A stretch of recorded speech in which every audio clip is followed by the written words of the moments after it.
السلام علیکم دوستوں، welcome to my channel horror stories by Aafia.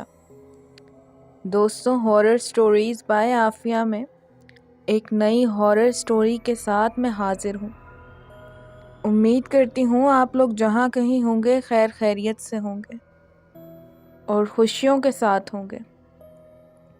میری بس یہی دعا ہے کہ آپ لوگ جہاں کہیں رہیں خوش رہیں اور اللہ پاک کی ذات آپ کو کسی کا محتاج نہ کرے۔ دوستو، سٹوری کا ٹاپک ہے فلیٹ D666۔ یہ واقعہ حقیقی پراسراریت سمیٹے ہوئے ہے۔ واقعے کی طرف جانے سے پہلے اگر تو آپ ہمارے چینل پر نیو ہیں تو چینل کو لازمی سبسکرائب کر دیں اور بیل کے نوٹیفیکیشن کو آن کر لیں تاکہ آنے والی نئی اپڈیٹس آپ تک پہنچتی رہیں۔ دوستو، زندگی میں کچھ معاملات ایسے پیش آ جاتے ہیں کہ ہر چیز سے دل بھر جاتا ہے، لیکن پھر کچھ ایسا ملتا ہے جو سکون اور مسرت کا سبب بن جاتا ہے۔ کچھ ایسی چیزیں اکثر آنکھ کان سے گزر جاتی ہیں جو بعد میں ذہن کے گرد گردش کرتی رہتی ہیں۔ کچھ ایسی چیزیں جنہیں سوچنے سمجھنے کے لیے خالی دماغ یعنی ٹینشن فری دماغ اور وقت درکار ہوتا ہے۔ کچھ خواب ہماری زندگیاں بدل دیتے ہیں۔ لوگ صحیح کہتے ہیں، ہر خواب حسین نہیں ہوتا۔ یہ سوچ بھی کیا چیز ہے، انسان کو بھیڑ میں تنہا کر دیتی ہے۔ یہ اعلان سننے میں کتنا بدمزاج لگتا ہے کہ فلاں ابن فلاں آج اس دنیا سے کوچ کر گیا۔ اس اعلان کی آواز ہنستے کھیلتے گھر میں خاموشی کے دیے جلا دیتی ہے۔ خیر، ان باتوں کو یہیں رکھ کر کہانی شروع کرتی ہوں۔ ویسے بھی بہت وقت لے چکی ہوں آپ لوگوں کا۔ وقت قلیل، باتیں طویل اور شکوے ہزار۔ یہ کہانی اسلام آباد کے ایک علاقے کی ہے جو ہمارے ساتھ کسی نے شیئر کی ہے۔ آئیے کہانی سنتے ہیں انہی کی زبانی۔ میں کچھ وقت پہلے اپنے کسی قریبی دوست کے ہاں گیا ہوا تھا جو کہ اسلام آباد میں رہتا تھا۔ وہ گھر، وہ علاقہ، وہ آب و ہوا بہت دلکش مناظر پیش کرتا ہے۔ 5ویں منزل پر موجود اس 5 مرلے پر بنے فلیٹ میں 2 ہوادار کمروں کے علاوہ ایک ٹی وی لاؤنج، جس کی دوسری طرف چھوٹی سی گیلری تھی جس میں چنبیلی کے مرجھائے پھولوں کے علاوہ گلاب کے مردہ پھول بھی تھے۔ سامنے کا منظر ایسا حسین کہ وہاں سے ہٹنے پر دل کو لالچ دینا پڑے۔ تیز ہوا کے ساتھ جھومتے درختوں کی ڈالیاں مانو قدم بڑھا رہی ہوں ایک دوسرے کی جانب۔ یہ گھر سچ میں بہت حسین تھا، مگر اوپر آتے ہوئے جو ویران سیڑھیاں مجھے دکھی تھیں ان پر عجیب بدبو تھی، جبکہ وہ سیڑھیاں دکھنے میں صاف نظر آتی تھیں۔ میں گیلری میں کھڑا سگریٹ سلگاتا ان سیڑھیوں کے منظر کو رد کرنے کی ہر ممکن کوشش کر رہا تھا اور اس کوشش میں خاصا کامیاب بھی رہا۔ میرے دوست کے والد صاحب نے یہ مکان کچھ روز قبل ہی خریدا تھا۔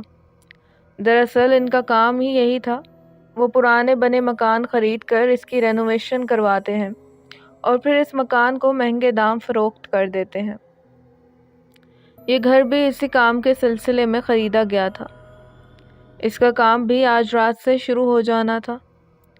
میرا وہاں جانا کسی کام کی غرض میں شمار نہیں تھا، بلکہ مجھے تیمور نے اس لیے بلایا تھا کہ اس رات وہ مزدوروں کے ساتھ اکیلا تھا۔ یہ رات اس گھر میں پہلی رات تھی اور میں تیمور کو کمپنی دینے تیمور کے اصرار پر وہاں گیا تھا۔ یہ گھر کافی بہتر حالت میں تھا، مجھے اس میں زیادہ خرچہ نظر آ نہیں رہا تھا۔ دروازے بند ہونے کے قابل تھے، بس کمروں میں لگی کھڑکیاں اور الماریاں مرمت مانگ رہی تھیں۔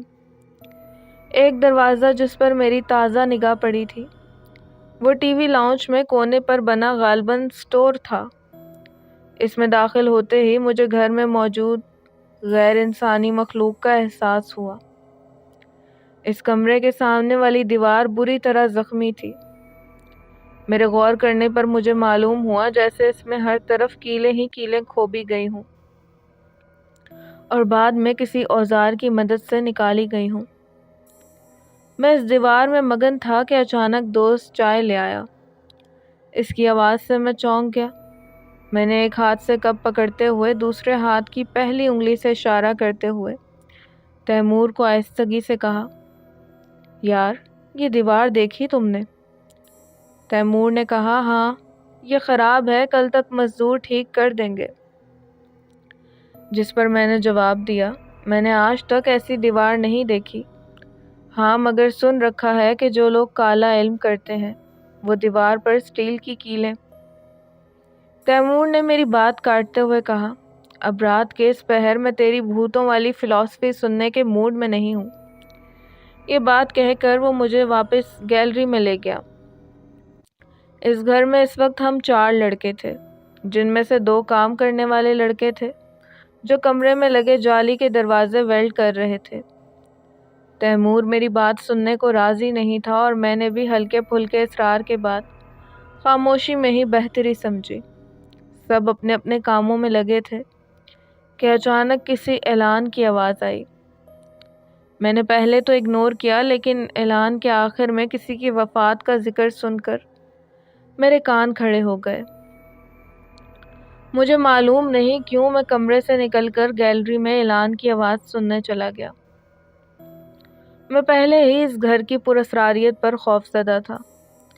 اعلان پھر سے ہوا، جسے سن کر میرے رونگٹے کھڑے ہو گئے، کیونکہ اس اعلان میں تیمور ولد علی اکبر کا نام تھا، اور جو پتہ بتایا گیا تھا وہ وہی گھر تھا جس میں ہم لوگ موجود تھے۔ میں خوف کے مارے کانپنے لگا اور بھاگتا ہوا تیمور کے پاس گیا۔ میری بات سن کر اس نے جواب دیا، طلحہ تیرا دماغ تو ٹھیک ہے؟ آج ہو کیا گیا ہے تجھے؟ میں نے اس کی بات کاٹی اور کہا، میرا دماغ جگہ پر ہے، میرے کان نہیں بجتے، تو میری بات مان اور یہاں سے چل۔ تیمور نے میری بات سن کر کہا، اعلان ہوا ہے، کچھ میں نے بھی سنا ہے لیکن سمجھ نہیں آئی۔ ویلڈنگ کی آواز تیز تھی۔ میں نے ہر کوشش کی اور پھر ہار مان کر ایک جگہ بیٹھ گیا، کیونکہ اب وہ مزدور بھی مجھ پر ہنسنے لگے تھے۔ ہم انہی باتوں میں لگے تھے کہ وہی بدبو ہم سب نے سونگھی۔ اس کی شدت اس قدر تھی کہ ہم سب گیلری کی طرف سانس لینے کے لیے چلے گئے۔ میں پھر کچھ کہنے لگا تو تیمور نے جیسے سمجھ لیا کہ میں کچھ کہوں گا، لہٰذا اس نے میری بات میرے منہ میں ہی رہنے دی۔ اس گھر میں گزارا جانے والا ایک ایک پل مجھے خود کے اندھیروں میں لے کر جا رہا تھا۔ اب مجھے اس گھر کی خوبصورتی میں کوئی دلچسپی نہیں رہی تھی۔ وہ ہوا جو میں محسوس کر رہا تھا، اب مجھے اس کی آواز میں بھی خوف کی دھن بجتی سنائی دے رہی تھی۔ جن درختوں کی ٹہنیاں مجھے جھومتی دکھ رہی تھیں، اب وہ بھی بلاؤں کے عکس جیسی محسوس ہونے لگی تھیں۔ ہم میں سے کسی کا بھی بیان نہیں مل رہا تھا۔ ان لڑکوں کو گیس کی بو محسوس ہوئی تھی، جبکہ تیمور بجلی کی تاروں کے جلنے کی بو محسوس کرتا رہا، اور ان سب سے الگ میں کھڑا تھا جسے وہ بدبو خون کی سی محسوس ہوئی تھی۔ یہ وہی بدبو تھی جو مجھے سیڑھیوں پر محسوس ہوئی تھی، مگر اب میں اس معاملے میں کوئی بحث نہیں چاہ رہا تھا، اسی لیے میں نے کوئی رائے نہیں دی۔ وہ سب لوگ فلیٹ میں آگے پیچھے گھومتے رہے، پر کسی کو کچھ سمجھ نہ آیا۔ سمجھ آتا بھی کیسے؟ کوئی بجلی کی فٹنگ دیکھنے میں مگن تھا تو کوئی گیس کی۔ جب کسی کو کچھ نہیں ملا تو اس ٹاپک کو یہ بول کر کلوز کر دیا کہ شاید باہر سے آئی ہو، ہوا کے بہاؤ میں یہاں سے گزر ہو گیا ہوگا۔ میں ان سب کے ساتھ تو کھڑا تھا، مگر میری سوچ کسی اور فضا میں گردش کر رہی تھی۔ میرے دماغ میں مسلسل خطرے کی گھنٹی بج رہی تھی، کیونکہ میں نے خود تیمور کی وفات کا اعلان سنا تھا۔ میری گھبراہٹ میں اضافہ ہو رہا تھا اور میں اپنے چہرے کے تاثرات چھپانے کی ہر ممکن کوشش کر رہا تھا۔ جب میں نے اس اعلان کے بارے میں سوچنا شروع کیا تو مجھے اپنے دوست پر بھی یقین نہیں رہا۔ اب یا تو جو میں سوچ رہا تھا وہ غلط تھا یا پھر جو دیکھ رہا تھا وہ کوئی عکس تھا۔ میں نے تیمور سے واپسی کی اجازت مانگی اور اس کے 1000 روکنے پر بھی میں فلیٹ سے نکل آیا۔ شاید یہ اجازت مانگنا نہیں بلکہ فیصلہ سنانا تھا۔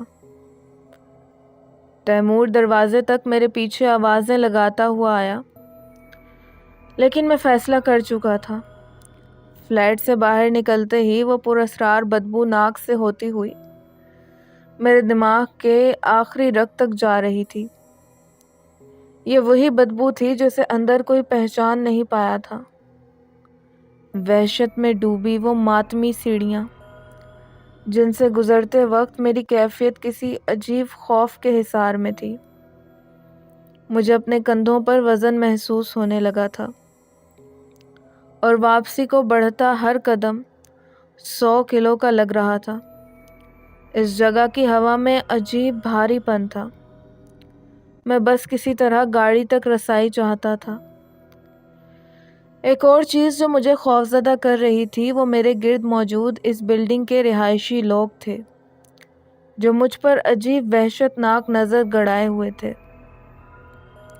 ان لوگوں کی نظریں مجھے کسی بھوکے گدھ کی طرح دیکھ رہی تھیں۔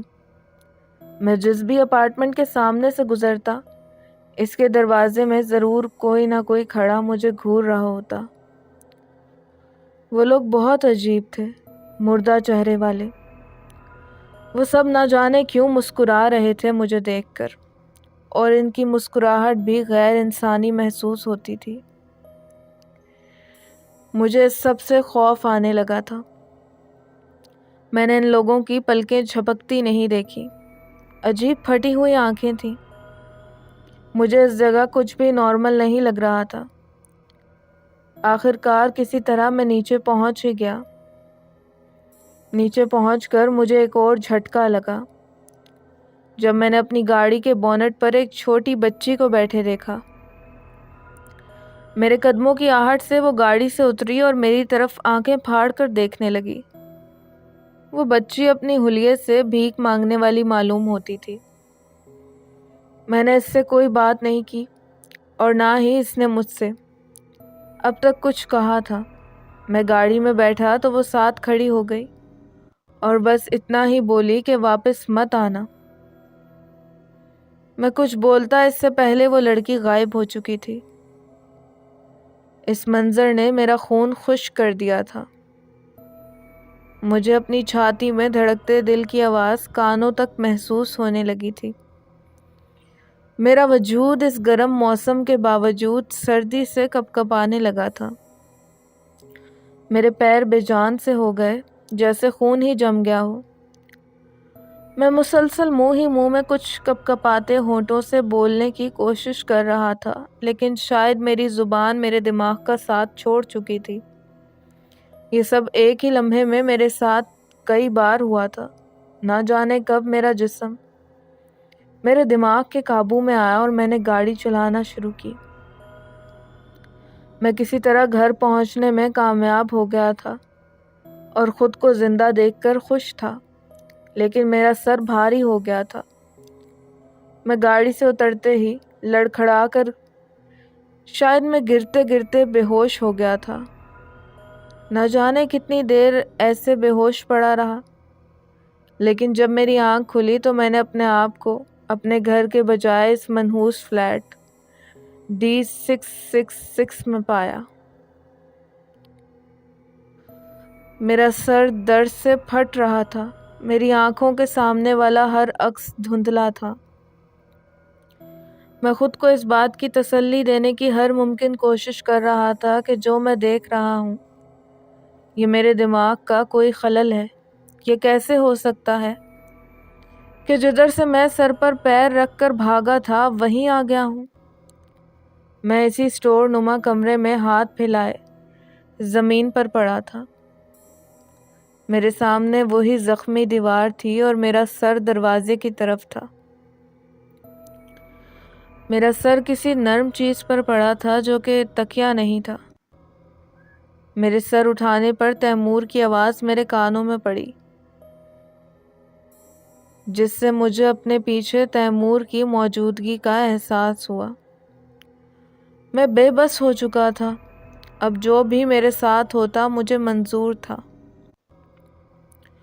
تیمور مسلسل مجھ سے باتیں کر رہا تھا، مگر میرا دماغ کسی اور گنگا میں غوطے کھا رہا تھا۔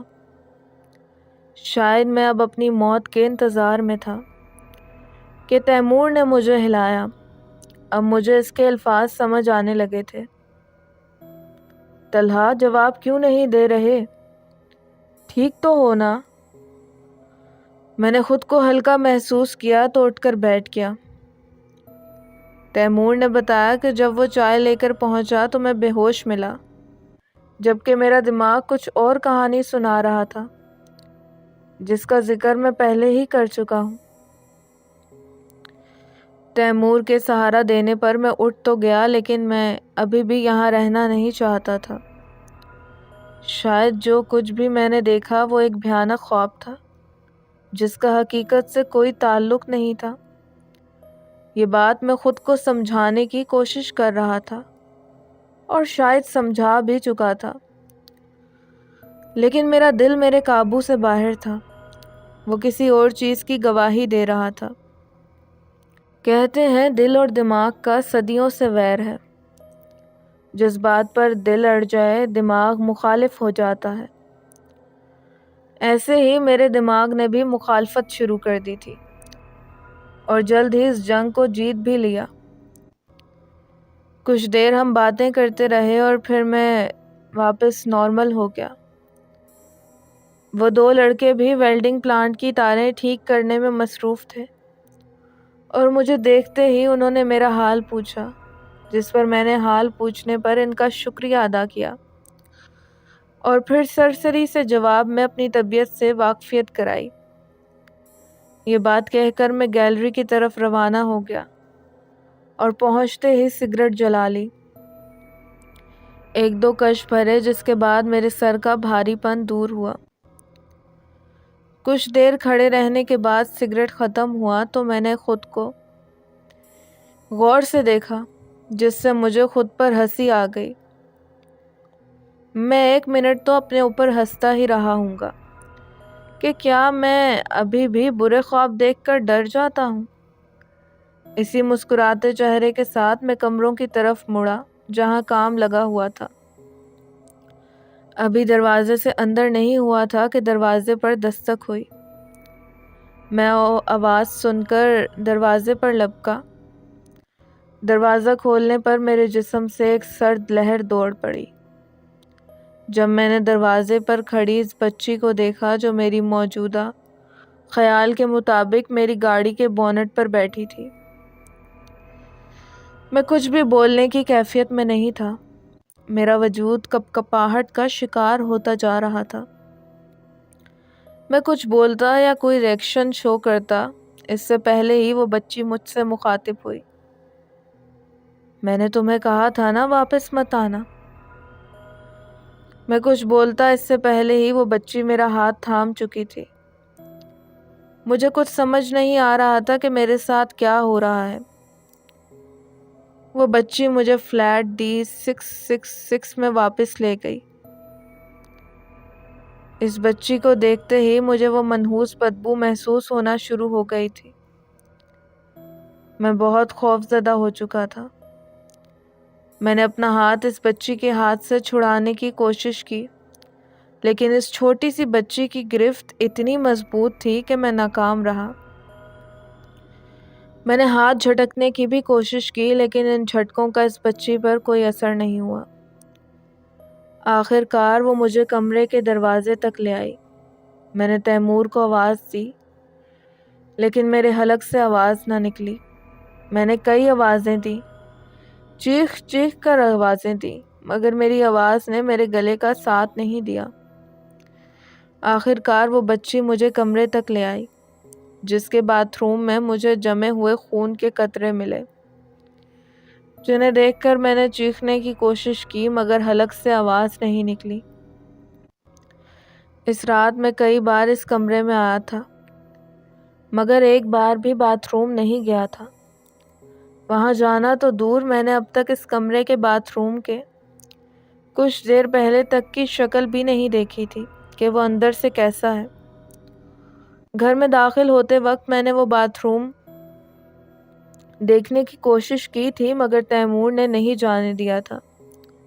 اس کے مطابق وہ باتھ روم لاک ہے۔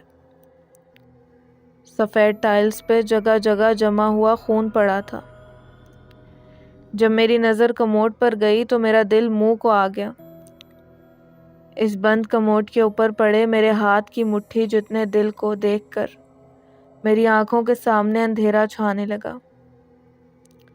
اب مجھے یقین ہو گیا تھا کہ کچھ دیر میں میرا بھی یہی حال ہو جائے گا۔ باتھ روم کی دوسری طرف ایک اور دروازہ بنا ہوا تھا جو کہ ایک الگ گیلری کو جاتا تھا۔ یہ گیلری بھی میں نے ابھی تک دیکھی نہیں تھی۔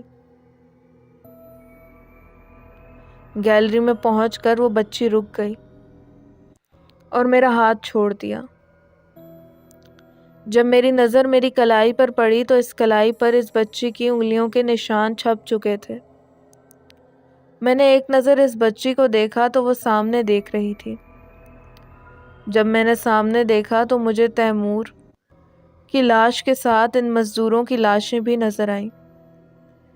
ان تینوں کو بری طرح مارا گیا تھا۔ یہ سب دیکھ کر مجھے اس بدبو کی تو سمجھ آ گئی، لیکن ابھی بھی میں سب دیکھ کر بھی سوالات کے کٹہرے میں کھڑا تھا۔ میں کچھ بھی بولنے سے قاصر تھا۔ میری زبان بے جان محسوس ہو رہی تھی۔ ابھی یہی کچھ چل رہا تھا کہ کسی نے پیچھے سے میرا نام پکارا۔ میرے پیچھے پلٹنے پر مجھے وہی سب لوگ نظر آئے جو مجھے گدھ کی طرح گھور رہے تھے۔ اس بار ان سب کی شکلیں مجھے پہلے سے زیادہ بھیانک نظر آ رہی تھیں۔ ان لوگوں کے آتے ہی اس بچی نے میرا ہاتھ پکڑا اور گیلری سے چھلانگ لگا دی۔ اس بار میرے حلق سے خوف کی چیخ نکل گئی اور اسی خلل میں میری آنکھ کھل گئی۔ میں نے اٹھ کر اپنے آپ کو دیکھا تو میں صحیح سلامت تھا۔ گھر والوں نے بتایا کہ میں کل دوپہر کو جب گھر پہنچا تو بخار میں مبتلا تھا۔ گھر والوں نے پڑوس سے روز آنٹی کو بلا لیا، جو کہ پیشے کے لحاظ سے ایک ڈاکٹر ہیں۔ روز آنٹی نے مجھے بازو پر انجیکشن لگایا اور کچھ میڈیسنز دیں، جن کے بعد میں سو گیا تھا اور شاید اب اٹھا تھا۔ نیند سے جاگنے کے بعد اس وقت میں خود کو ہلکا پھلکا محسوس کر رہا تھا۔ میں نے گھڑی میں جب ٹائم دیکھا تو وہ صبح کے 6 بجا رہی تھی۔ وقت دیکھتے ساتھ ہی میری نظر تاریخ پر گئی، جو کہ چھٹے مہینے کی 6 تاریخ تھی۔ وقت اور تاریخ ملا کر 666 بنتا تھا۔ ابھی میں یہی سوچ رہا تھا کہ میرے فون کی گھنٹی بجی۔ فون دیکھا تو اکبر انکل کا تھا۔ اکبر انکل تیمور کے والد صاحب ہیں۔ میں نے کال اٹھائی تو سلام دعا کے بعد انہوں نے مجھ سے پوچھا، طلحہ بیٹا تیمور آپ کے ساتھ تو نہیں ہے؟ جس پر میں نے ہنس کر کہا، جی انکل میری آنکھ کھلنے سے پہلے تک میرے ساتھ ہی تھا۔ جس پر انکل نے سنجیدگی سے بات کرتے ہوئے بتایا کہ انہوں نے تیمور کو 4 دن پہلے اسلام آباد بھیجا تھا، کسی فلیٹ کی مینٹیننس کے سلسلے میں۔ اب اس کا فون بند آ رہا ہے۔ مجھے لگا شاید آپ کو اس کے بارے میں کچھ معلوم ہو۔ انکل کی بات سن کر میں 1 منٹ کے لیے سوچوں میں گم ہو گیا۔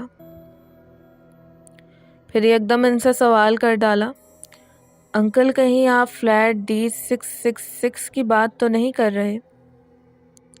جی بیٹا وہیں بھیجا تھا اسے۔ یہ الفاظ سن کر میں پریشان ہو گیا، لیکن میں ابھی بھی شور نہیں تھا کہ خواب تو خواب ہی ہوتے ہیں۔ انکل نے بتایا کہ مجھے لاہور جانا پڑ گیا تھا، ورنہ میں اسے یہاں کبھی نہیں بھیجتا۔ بہت سست ہے تمہارا دوست۔ میں انکل کی باتیں تو سن رہا تھا لیکن میرا دماغ کہیں اور مصروف تھا۔ مجھے اندازہ نہیں ہوا کب انہوں نے کال کٹ کر دی۔ انہی سوچوں میں میرا دھیان میرے بائیں ہاتھ کی کلائی پر گیا تو تب مجھے اس خواب کی سچائی پر یقین ہو گیا۔ میں اپنے ہاتھ پر اس بچی کی گرفت کے نشان دیکھ کر بوکھلا گیا تھا۔ میں پسینے میں نہایا ہوا تھا۔ یہ سب کیسے ہو سکتا ہے؟ کیوں ہوا؟ میرے ساتھ کیا ہوا؟ میرے ساتھ کیا ہو رہا ہے؟ یہ تمام سوالات میرے دماغ کو کھاتے جا رہے تھے۔ میں خود کو نارمل رکھنے کی ہر ممکن کوشش کرتا رہا اور کسی کو بھی اپنی مینٹل کنڈیشن کا علم نہیں ہونے دیا۔ صبح کے 10:30 ہوئے ہوں گے کہ مجھے راحت، میرے دوست کی کال آئی جس نے مجھے تیمور کی موت کی خبر سنائی۔ اس خبر نے مجھ پر فزیکلی اور مینٹلی بہت دباؤ ڈالا۔ میری طبیعت ایسی نہیں تھی کہ میں تیمور کے جنازے پر جا سکوں۔ گھر والوں کے لاکھ روکنے پر بھی میں نہیں رکا۔ ہم میں سے کسی کو بھی تیمور کا منہ نہیں دکھایا گیا۔ لوگ کہہ رہے تھے اس کا چہرہ دکھانے کے قابل نہیں تھا، اسے بری طرح زخمی کر دیا گیا تھا۔ میں ابھی وہاں پہنچا ہی تھا تو محلے کی مسجد میں اس کا نماز جنازہ کا اعلان ہوا۔ یہ اعلان، یہ آواز، یہ لہجہ میں نے D666 میں پہلے ہی سن لیا تھا۔ جنازے پر آئے لوگوں کے اور اہل علاقہ کے مطابق تیمور کو ڈاکوؤں نے مارا ہے۔ مجھے یہ بھی معلوم ہوا کہ اس کا دل باتھ روم سے ملا تھا، باقی دونوں لڑکوں کے دل نہیں ملے۔ اس سب سے فری ہو کر جب ہم واپسی کے لیے روانہ ہوئے تو میں نے راحت کو گاڑی D666 کی طرف موڑنے کو کہا۔ راحت وہ لڑکا تھا جسے میں نے سب بتا دیا تھا۔ راحت نے حفظ کر رکھا تھا اور ان چیزوں پر یقین بھی رکھتا تھا۔ راحت نے مجھے یہ خواب کسی کے بھی ساتھ شیئر کرنے سے منع کر دیا۔ ہم اس بلڈنگ کے نیچے کھڑے تھے لیکن فلیٹ میں نہیں گئے۔ میں نے اب کھلی آنکھوں سے D666 کی گیلری میں اس بچی کو دیکھا، لیکن اب مجھے اس سے کوئی خوف نہیں آیا۔ راحت کے مطابق اس بچی نے میری جان بچائی تھی، فلیٹ سے چھلانگ لگوا کر۔ اس بچی کو صرف میں ہی دیکھ سکتا تھا۔ اس بات کو مہینہ ہو گیا تھا، میں بالکل تندرست ہو چکا تھا۔ راحت اور میں اس فلیٹ کی ریالٹی پر سرچ کرتے رہے اور پھر ہمیں معلوم ہوا کہ 666 شیطان کا نمبر ہوتا ہے اور D666 کا مطلب 666 ڈیول بنتا تھا۔ اس فلیٹ میں کچھ لوگ کالا علم کرتے تھے اور اس ناپاک علم کے لیے اس نام کے فلیٹ یعنی D666 سے بہترین کوئی جگہ نہیں تھی۔ راحت کے مطابق تیمور اور ان مزدوروں نے اس دیوار میں لگی کیلیں نکالی تھیں جو ان کی موت کا سبب بنی تھی۔ اس بچی کے بارے میں کچھ معلوم نہیں ہو سکا کہ وہ کون تھی، کہاں سے آئی، مجھے وہ خواب کیوں آیا، اور یہ کہ اس بچی نے میری مدد کیوں کی، اور یہ کہ اگر تیمور مر چکا تھا تو میں کس کے ساتھ تھا اور انہوں نے مجھے نقصان کیوں نہیں پہنچایا۔ یہ وہ سوالات ہیں جن کے جواب مجھے اب تک نہیں ملے۔ امید کرتی ہوں آپ سب کو کہانی پسند آئی ہوگی، کیونکہ یہ کہانی مجھے بھی حقیقی وحشت میں مبتلا کیے ہوئے ہے۔ یہ راز تو قدرت کو ہی معلوم ہے کہ خواب کی دنیا اور حقیقی دنیا کا آپس میں کیا تعلق ہے، لیکن کوئی نہ کوئی گہرا تعلق تو ضرور ہے۔ شاید جن رازوں سے پردہ قدرت اٹھانا چاہتی ہے ان رازوں کا سامنا ہم سے ہمارے خوابوں میں کروا دیتی ہے، اور جن چیزوں کو راز رکھنا چاہتی ہے ان کو ہمیشہ ایک گہرا راز بنا کے رکھ دیتی ہے۔ کہانی کا اختتام اس دعا کے ساتھ کہ اللہ پاک مجھے اور آپ سب کو ہر قسم کی بلایات سے محفوظ فرمائے۔ ویڈیو پسند آئے تو ویڈیو کو لائک اور مزید ایسی ہارر کہانیوں کے لیے ہمارے چینل کو سبسکرائب لازمی کیجیے۔ اپنا ڈھیر سارا خیال کیجیے گا۔ اس ناچیز کو دعاؤں میں یاد رکھیے گا۔ ملتے ہیں ایک نئی کہانی کے ساتھ، تب تک کے لیے فی امان اللہ۔